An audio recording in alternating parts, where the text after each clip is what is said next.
My name is Troy Ward. I'm the Director of Cardiopulmonary Neurology at Midland Memorial Hospital. I direct in good times, about 60 employees, all respiratory therapists. I too am a respiratory therapist, graduated a long time ago. I chose this career because it was an unforeseen blessing. I chose it because I want to help people. I chose this profession and have never looked back 30 years later.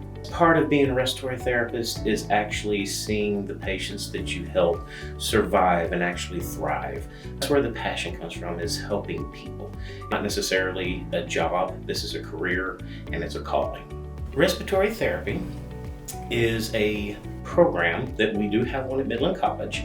It's 2 years, and you go through, and what you do is we touch every patient age range from the most premature infant to the oldest of adults.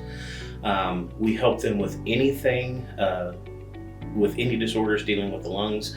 The ventilators that you hear talked about so much during this past pandemic, we are the ones who run those ventilators. I chose respiratory therapy as my career because I want to help people overcome their asthma, and help people with asthma that have struggles with it, and help kids and adults and all varieties of ages.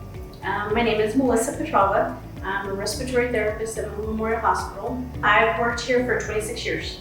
I always wanted to do something medical. I just wasn't quite sure what I wanted to do, but as I researched more into the different types that we could do, that would take a shorter amount of time of schooling, respiratory was my choice, and so that's what I decided on. The best part of being a respiratory therapist is learning new things every day. You never feel like you know everything, because something comes up every day that's new to you and you get to learn, and it's an experience. I love being a respiratory therapist because we see people get better, we help them get better, and we work with neonates all the way to adults, and I love it. It's a great career.